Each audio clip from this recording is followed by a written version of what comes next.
In the amount of $42,223.74. all those in favor? That is carried. And lastly, I'm asking council to approve the startup amendment for our comprehensive funding agreement. I provided a briefing note. We are in year 2 of a 5-year agreement, so we don't have to negotiate the agreement. We just have to approve the startup amendment. And as usual for this kind of CFA, the funding agreement will receive amendments throughout the fiscal year of the official. Motion to approve the second year funding, moved by Marcia, second by Keenan. All those in favor? That is carried. Motion to accept the chief's report.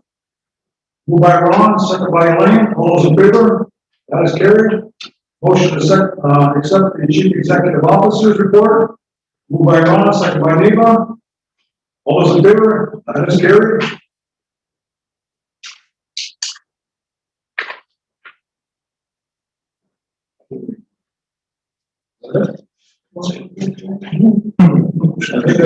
Robert, we got some items here. Quick ones, I guess. Going in line of order. Water line, Cody. Yeah, I was just saying that we can dig into our water line down there. South Shimmy there, past the Emerson Club. There's 7 or 8 homes down there with the water. Now that the weather's getting nice, I think it's a good time for good weather for construction. Start getting estimates from different companies on what they think. If they hopefully fix it up for a few grand. James? Now, one comment in regards to that, because it came up a bit with the fiber optic proposal.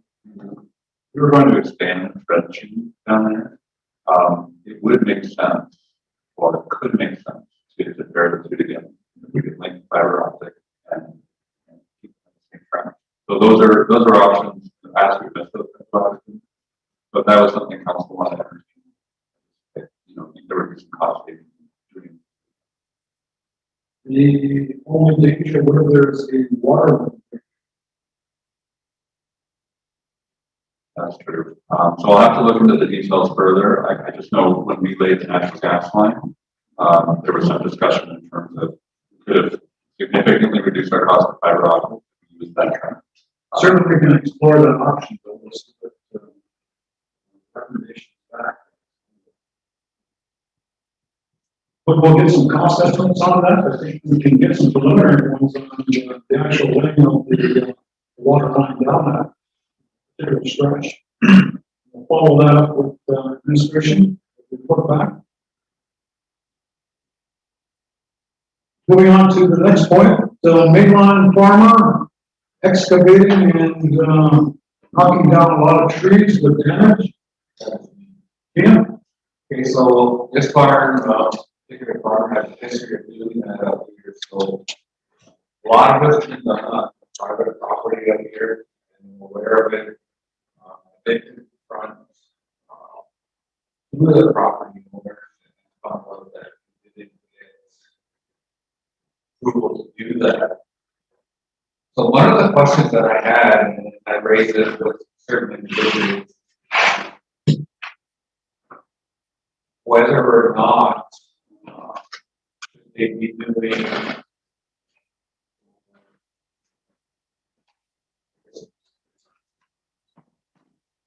doing some sort of like a land treatment, do that sort of stuff. Whether it be a farmer or the landowner. So one of the things I think about is the endangered species. So, and the 2 recent bushes that got leveled, I know had oak trees. In one instance, I know the property owner isn't here right now. And in the second instance, the original property owner had passed away. I don't know who now in receivership of those lands. So, but in any case, it did stop there. There's 2 additional, sections of trees and other fields, again, by the same farmer. Again, so I don't know if we leave that up to the property owners, or if that's something that can be either structured in some sort of policy or regulation by chief council. So those sort of things don't happen. The first thing that came to my mind was the forestry policy, right? So it was the whole focus around that was to ensure that there was our forest would remain healthy for wildlife as well. So there were different emphases.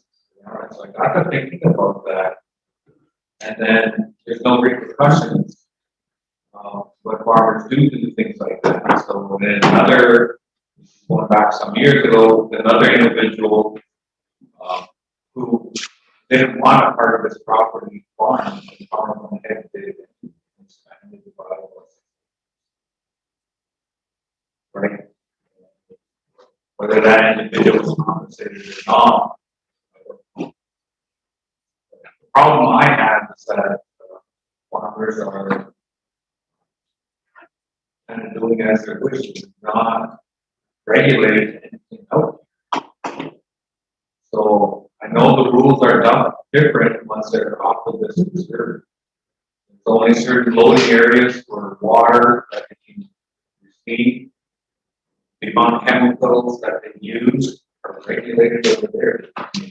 Here, they're not regulated. Right? And so the other instance, again, still the same farm. On the high wind days when we have 50, 60 mile an hour winds up here, they're spraying. You don't see that. The problem I have is that this is an issue I had 25 years ago when I took care of this. They dispose of their waste bottles, whether herbicide, whatever they use on here, they discard it. I had that same issue today, and I was hoping that something would develop 25 years ago.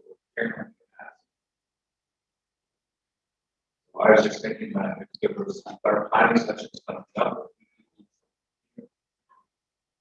that's what I was thinking.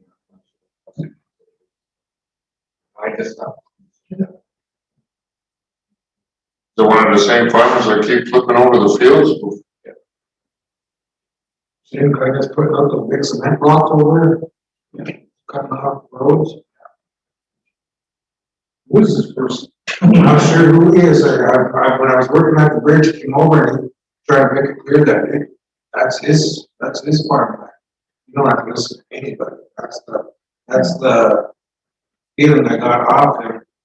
You know, he's on squirrel and he's blocking off all the roads where everybody travels, hunt, fish, whatever it is, and he's trying to block it off. Big cement blocks and stuff. I don't know if you have permission to do that. Well, can't you add like the environmental assessment? like, see, and that's what my thinking was, that there would be something to do with things like that. Like the duty to consult just within our reserve, right? Right. So I don't know whose responsibility it is to tell the farmers that they need to do that. But this guy's kind of been just doing this at will. And if anybody has noticed, there's another big pile, a bigger pile of cement blocks. You know, there's an established recent place, there is provisions in the lease that you can't do those things that you just described, but up to authorization of the landowner. Otherwise, it's, Well, in the one case, the more recent one, stuff that happened 2 weeks ago. So the bush that got leveled is where they found all those remains there about 4 or 5 years ago. Right? They had all those graves that were found in that one field. And it was by the same farmer then, and to turn around, I don't know what's that, which from those Like the distance between those graves and that bush is probably 1,500 feet, maybe. Right? And knowing that, and he was involved with that before, so why not ask, right? And I know he did. But then again, I thought the Heritage Center kind of listed that area because I remember it being posted, it was flagged, because there was uncertainty on how many graves, and there was a question whether that was still great there.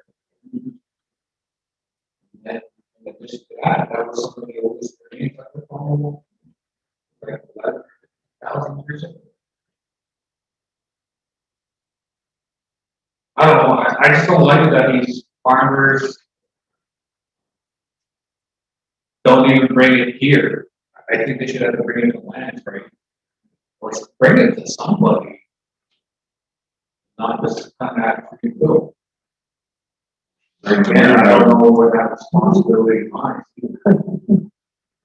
But something has happened, so I've seen the change at the colony. So one of the policies over there is they don't develop new land. Wild, they look, When you're talking about the doctors and chiefs that they are written into the leases, you have to have someone complaining about uses land. Those are the leases that, you know, design practices, what they call best practices when they're doing land. And that's what they try to judge these other farmers around them.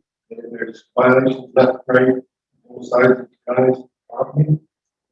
Try to convince the landowners that we're doing it this way, and this is what they're doing on your property. And some people are attached to their farm because they've given favors over the years or whatever. The county has taken over a lot of land, do best practices because people find out what they're doing, they're dumping, using the wrong type of fertilizer chemicals in their land. So the big issue, I guess, is if there's violations, it's not being reported. There should be some kind of enforcement that we can stand behind the landowner, and if he needs to prosecute or want to civilly, then we should provide some kind of assistance. you're correct, they don't have any ownership to the soil, they're just using it. And, obviously, the landowner has some kind of ownership to the property, but more importantly, I think the council, the chief council has an overarching responsibility for the stewardship of it and preservation of species at risk in particular. And I know that at one time there was attempts by the Heritage Center to identify certain areas and they would approach the landlord to more or less establish leases for those pieces of property. However, I think the shortfall was times the lease proposed by the Heritage Center was insufficient, I guess, to match the agricultural payback on that particular piece of property. Kind of fell short of this in terms of being attracted to the That's more hands here. Leva, what's that? I think that a year or 2 years ago, Lands had brought in people who were resigning leases to inform them about their lands. And also, I don't know if that's the same time that Ryan was offered to farm their land as well. So, or there was other farmers who were interested in farming properties out.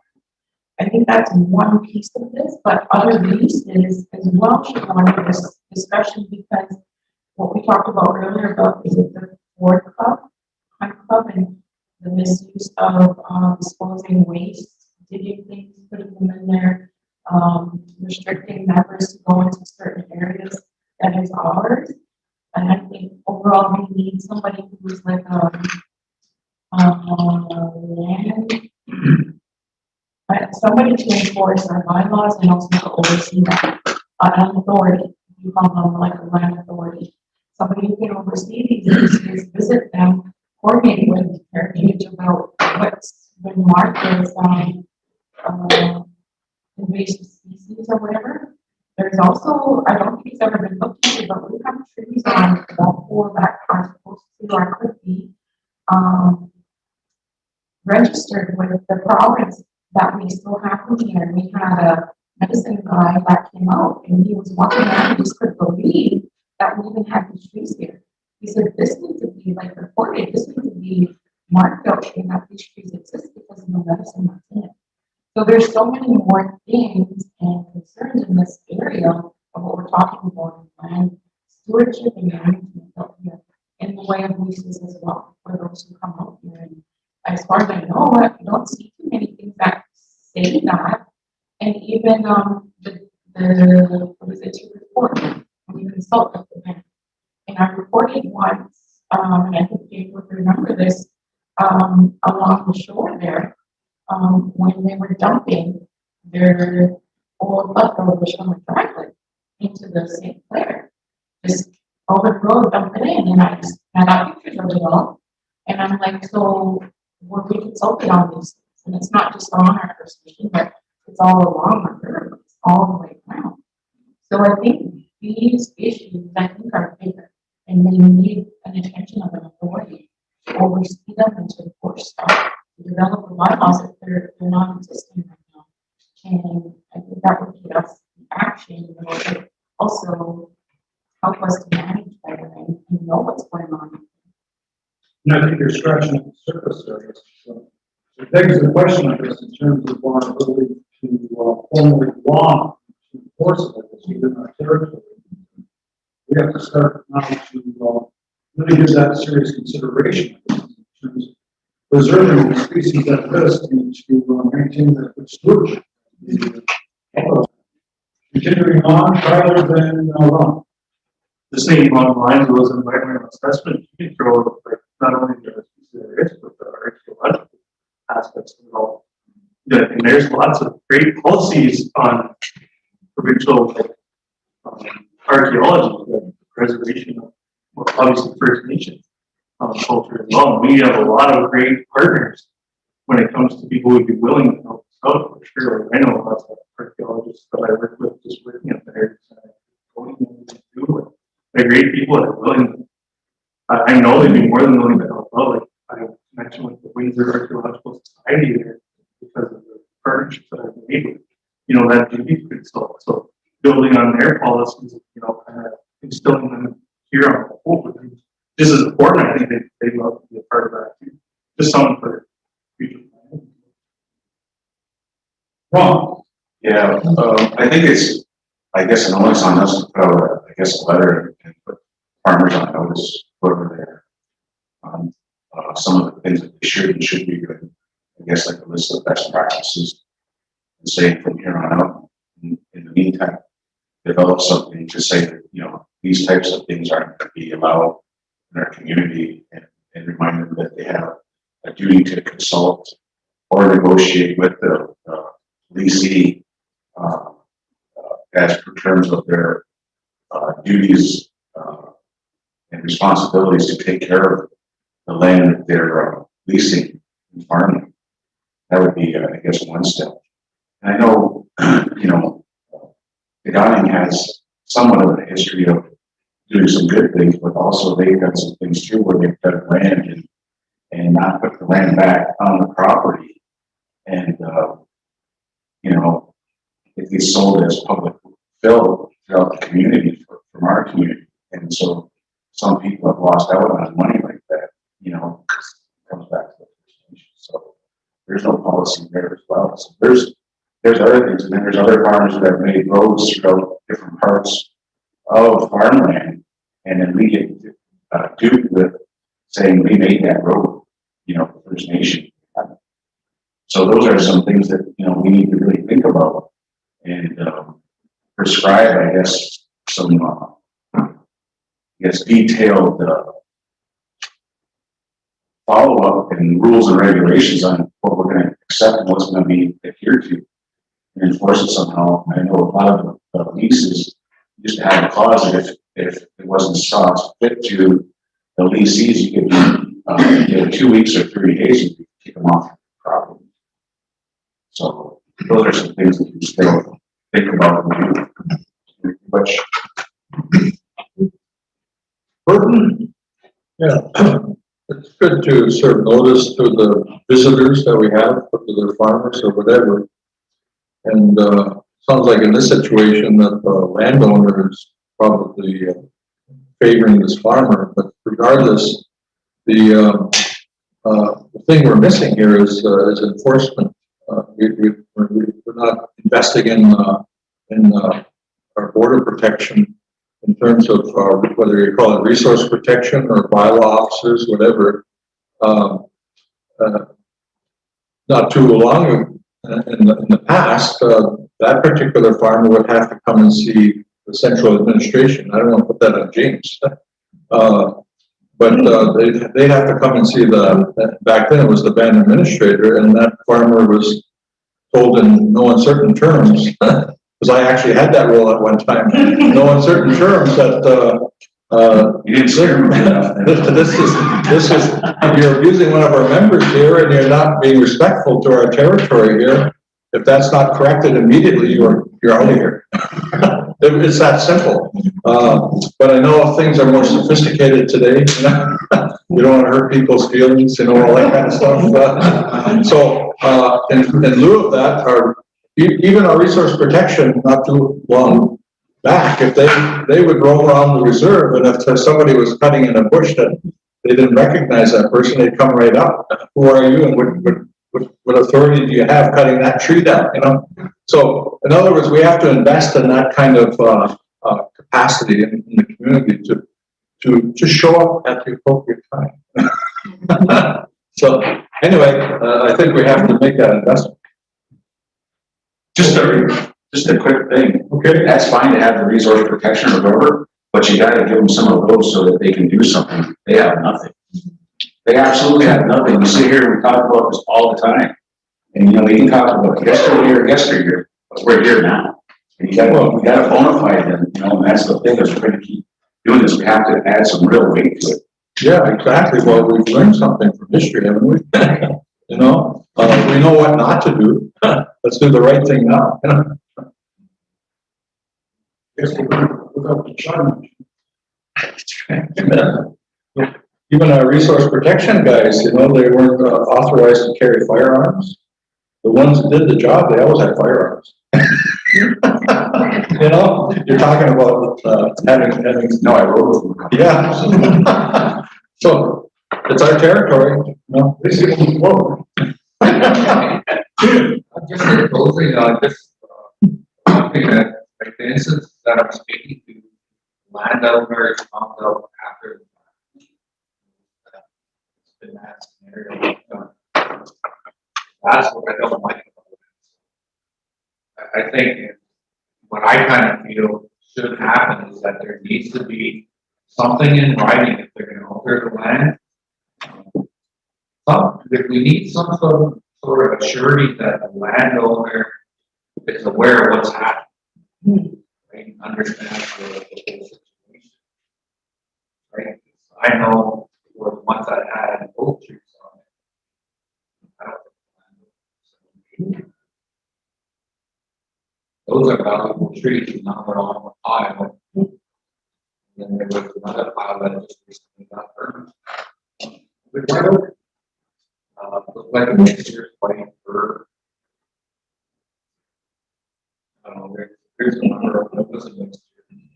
Final comments.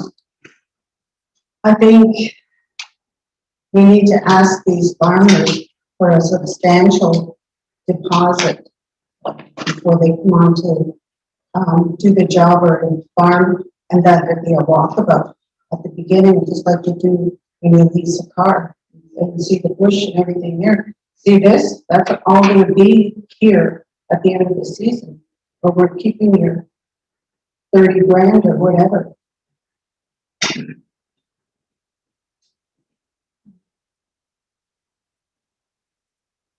Okay. Moving on, we will bring that up again in our planning session. I guess in terms of need for some type of strong oversight and the repercussions of this in terms of agricultural uses, land use, etc. And more importantly, I guess, avenues to look at enforcement. Marcia, you have, the concerns about the line going across the road there and spraying water all over the place? Well, I don't think there's a policy. There should be a policy for these types of situations to get, because of high water table, people are gonna be scrounging, their yards are gonna be flooding, we should be developing a policy to address that. Specifically to our elders, talking about a 90-year-old person, his yard is flooding, and we're giving him substandard equipment to keep it dry. I think the least we could do is come and replace the hose and provide the gas to him or something. I heard at the beginning of our term that we have an elders account, a pot of money, 50,000, I think, as I wrote it down. Why can't we be doing things out of that money for elders? It's a small contribution, and it goes a long way to recognize the importance of our elders and that they're important to us. Well, he doesn't think he's important because we give him this bratty old water hose that doesn't even do the job. So I don't know how much a water hose is, but it can be that much. Oh, Just for the record, that elder was told that he was being done a favor by Public Works. He would what? He was being done a favor. They gave him, Favors.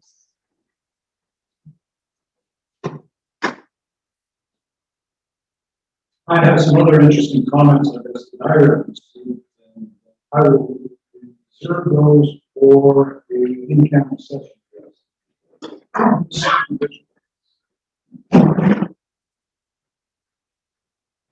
So with that, it's noted on record there, and we will instruct Public Works to replace that line of water hose, whatever it is, there to replace immediately.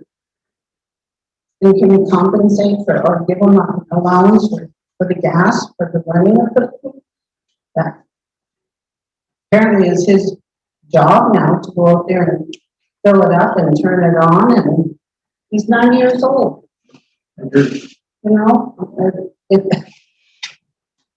Sometimes I can't even believe we're dealing with this because we have all our programs.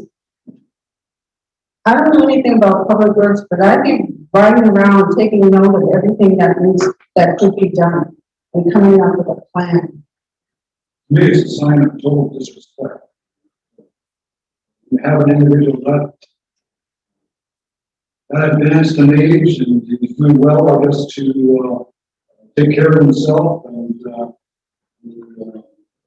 Public Works or any council doesn't do anything to support his activities. And, treats him in a very unkindly manner. I think that that should be clearly investigated by senior management within the organization to break that attitude and to put them on a proper course of service to the community. Because I am getting complaints. And again, I will leave that to a in-camera session. Yeah, and just to be clear, these are concerns of our membership that when I bring something forward, it's a concern that we share with me. I don't go out and say, oh, I'm going to get this person, I'm going to get that one. These are legitimate concerns. So we need to address them. It's blatant and obvious too.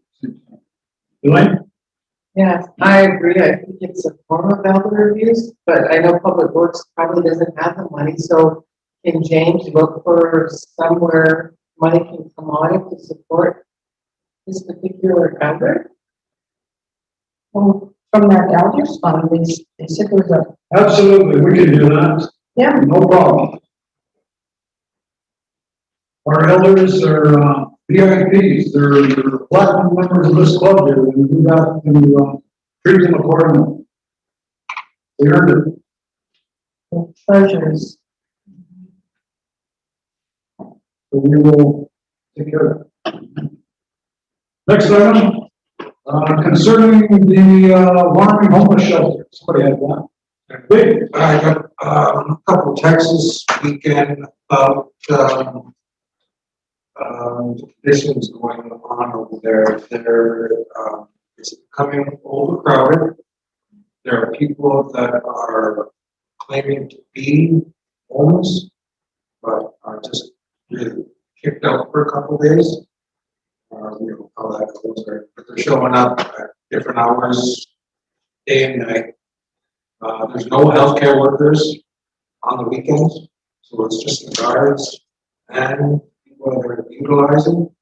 And from getting from the guards is that they have a shut off, you can't come in after 11 o'clock at night.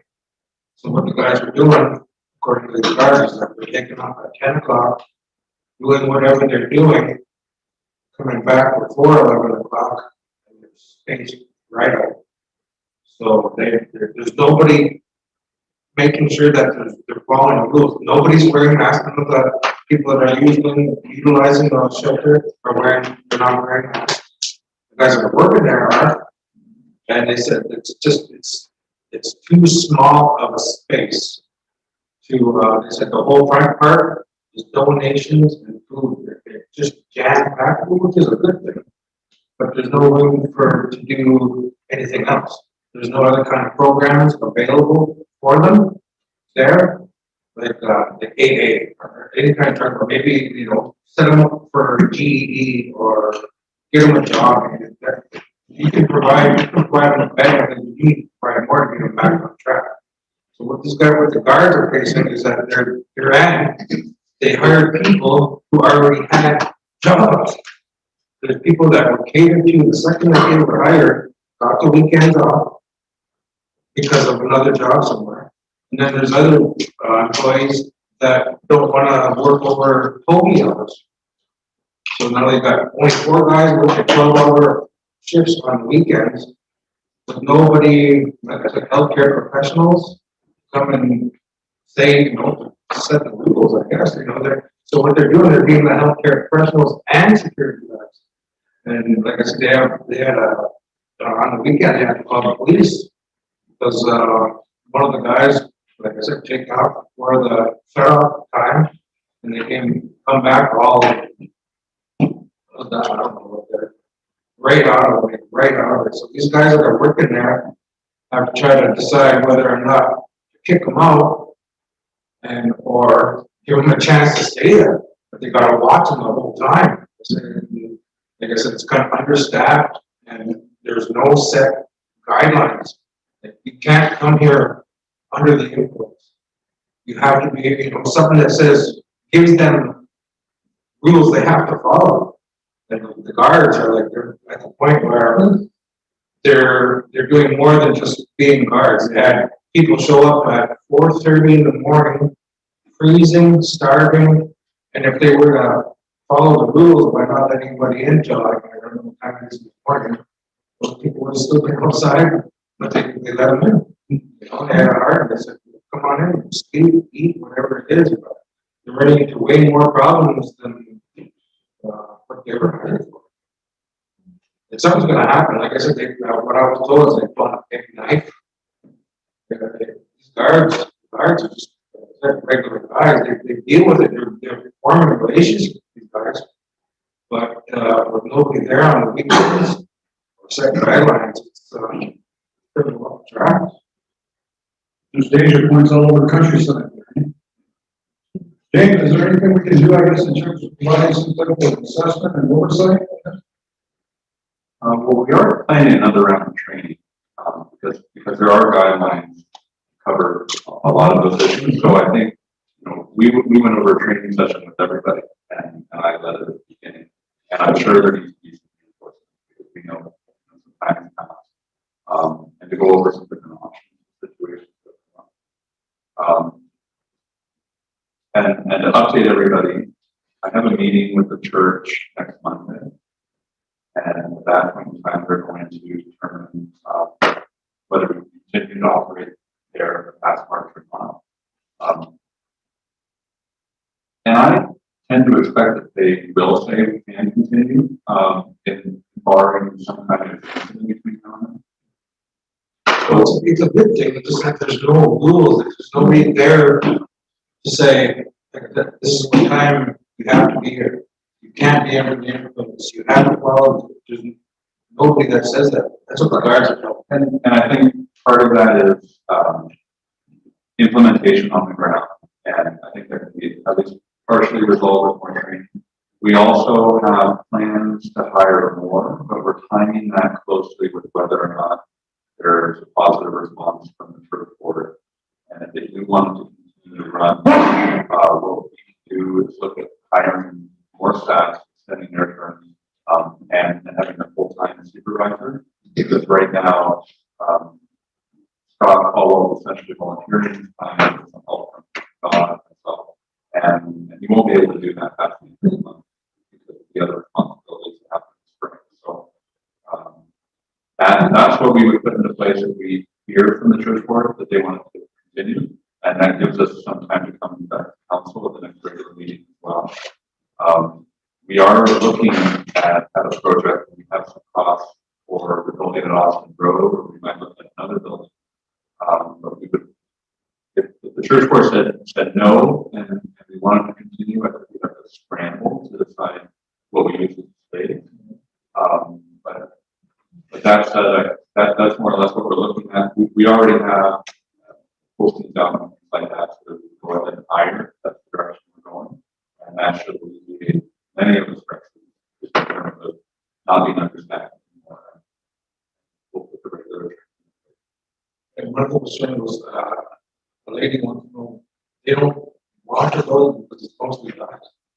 But I had this, a couple of days ago, I had a girl, she would go there, she was just for guys, she doesn't say that. She wants to utilize it. And probably if the church says, we wanted to pilot it, we didn't know what the outcome would be, but we feel it's mostly positive. We might look at improving some of the other parts of the building, which would allow more separation. We have a kitchen. It's really the cost to bring the rest of the building back into essentially that for building from scratch. We can look at a possibility like that. A lot hinges on the church board decision, and I don't really want to meet with them early and have them feel like they made the wrong decision. The other factor is we seem to have gotten out of the cold, which is good. There's still here, they said you need to provide one, they just better to provide something.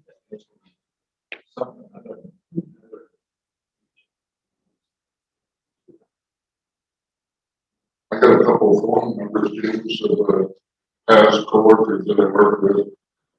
And some of them, that was their professionalism was homeless shelters, and some of them were working security at the third floor of certain hospital and dealt with all of the drug addicts and overdoses and stuff like that.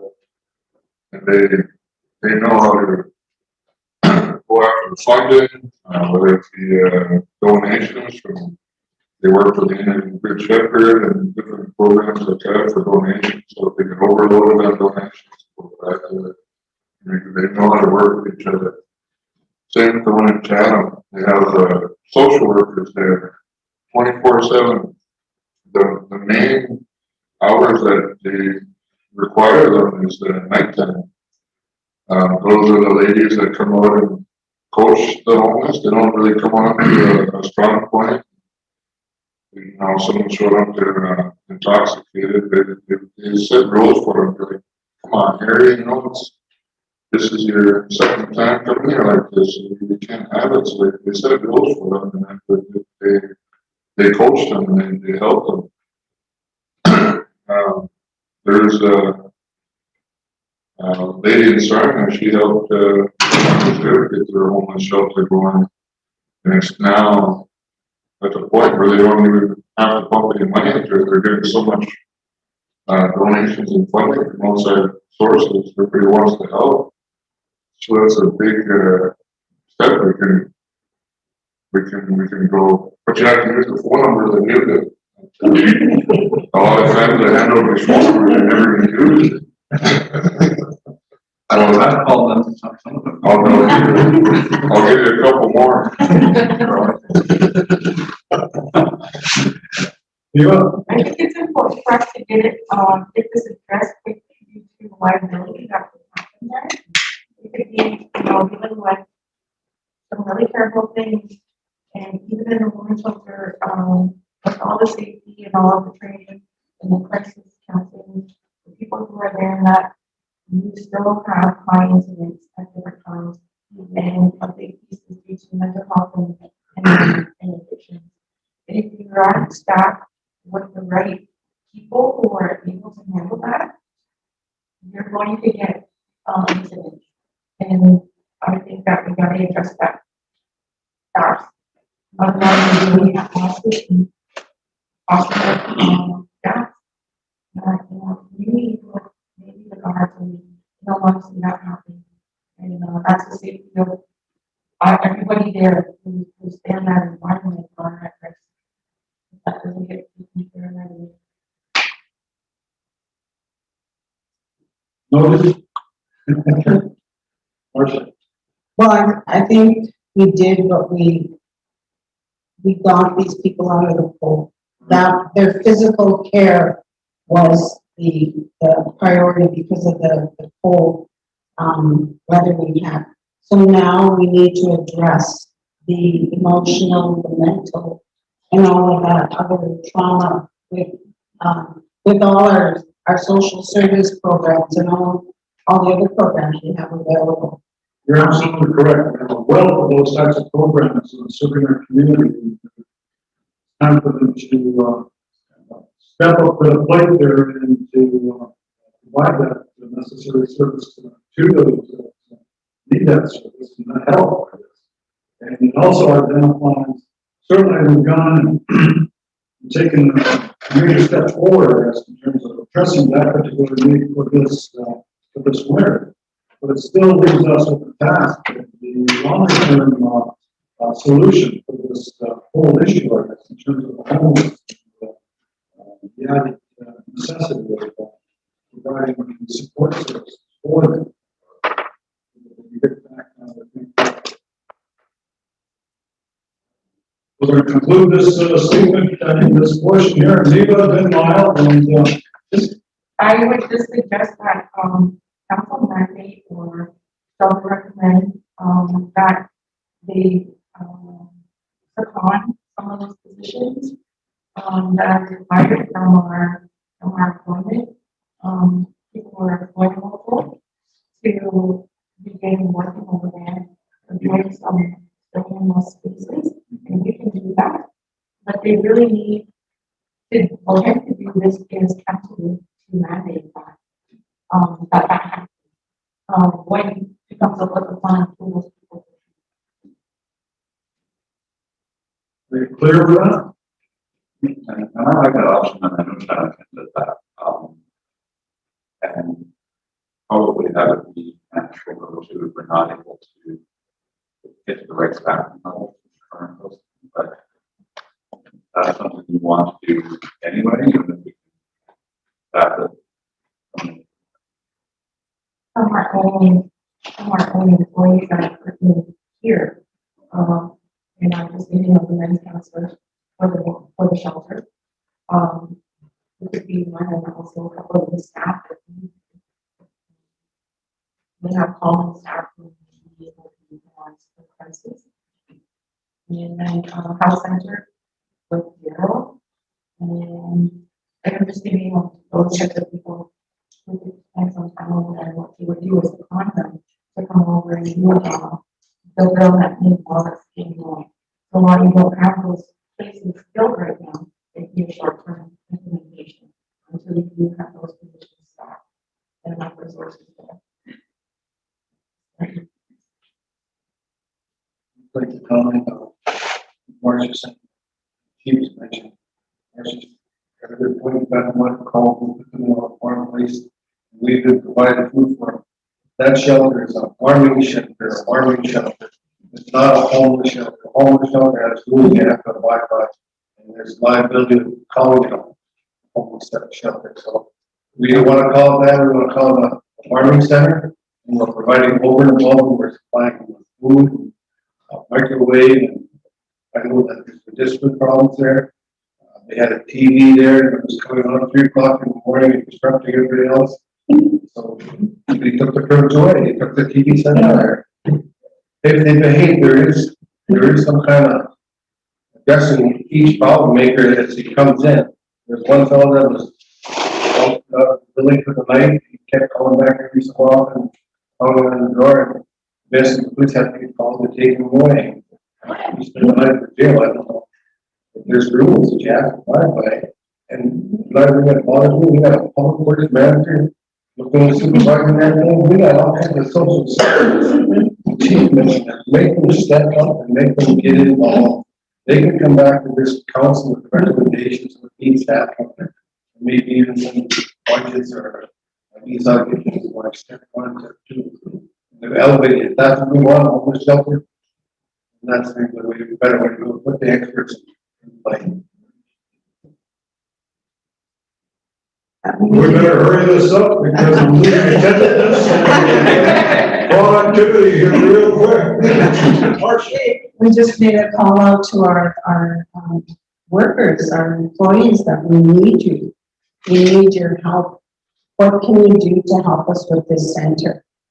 They're the experts. We need to include them and give them their input. And I think you'd be surprised at the quality of suggestions and things that they might come up with. And we've already had a lot of success. We had a training session with Megan from, and Pat Ford was there in that program, and a lot of help from the justice team. So there's definitely other ways to leverage collaboration. I think we got off to a really good start. Okay, invoking closure on that. No, there's one more, we got there's one more. Well, I'm not sure that it's a March committee. It involves the environment. I just don't want to see, like I said, we're getting to the point where it's getting nice again.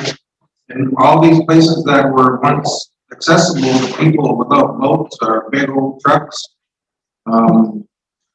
That's kind of Dynamite, Black Cat, all these places that need to be fixed so people can access them. You can't get there anymore. I mean, that to me, that's the marshes and those roads are important to me as farm fields. You know, if we're going to make sure that we're going to take care of our farm fields, farmland and stuff, that stuff is just as important, in my opinion, as that.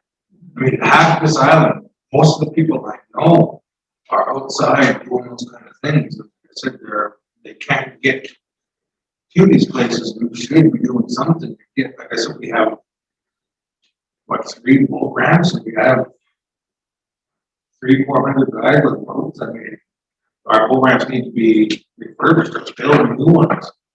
But like I said, I took my kids out to Dynamite all the time, and now you can't even get there. That's a big part of what Walk Pool is fishing, and I don't want to see it just pushed aside or forgotten because of other issues in the world. Those have to be, like I said, the kings are above the trees and stuff. If you don't, it'll disappear, and it's important to me. So that's it. Like I said, when March committee was there to form all these ideas or some ways we can fix it, then that's where it needs to be, because I know a lot of guys that have some great ideas, but just don't know.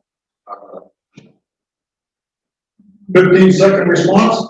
I've been talking to staff about this quite a bit fast, so Charles is looking at me like, don't start the spiel. But what I'm going to suggest, because we're looking at ways where we can prioritize this issue as well, maybe we can make that an agenda item. We're now on our 3rd day of the planning. Okay. Can we get overtime? Absolutely. Whole time for all. You just need to move for a second. Move it, I'll move. Move. And everybody's aware that next 2 days have been postponed. Yeah. We'll have to reschedule them. It showed up on our laptop. And we have to find some dates, I guess, putting together for the planning session there. I don't know how next week looks. But and then we got the audit there on that afternoon. 17th. Tomorrow. Yeah, the planning session, you just did one. Yep. What's it look like? So for the Thursday, I've already rescheduled emergency management training from this week to next week. So we moved that conflict to the next week. I don't know if we want to do the fall. We're gonna have that. I would suggest emergency with the. And on the audit, we might include some special items to include as well on that. To include more than just the audit presentation. I think that there's a couple of other items that we might be able to put in there as well. See how that goes. So for sure, we'll have a meeting on March 17th, 2 o'clock. We'll deal with the audit, draft audit, and look at some other items to include as well on priority basis. The other one I want to bring your head with me, though, is that the chief needs some type of authority to deal with non-residents, I guess, in terms of immediate eviction. I know that there is a policy that requires certain steps and protocols to evict non-residents, and that process can take up to 30 days. But in these days and times, and when I'm dealing with possible residents with infected with COVID, I need the immediate authority from the chief and council to evict those persons and get them off our grounds so that they don't harm our people in any way. We're faced with that situation now. One, Wouldn't the state of emergency that is declared by the chiefs and yourself at different times be enough for now? Because we're in a pandemic and health trumps everything? I tried that. Go ahead. I think if you want to act on this now, I haven't heard back from the lawyer we're engaging with on this external lawyer. It's common practice for First Nations by way of ECR to remove non-members for trespass. So this is a priority, and then just that pass ECR. You may want to whereas clause, we're concerned about risk related to COVID-19, risks of transmission. Can I have that drafted for the 17th?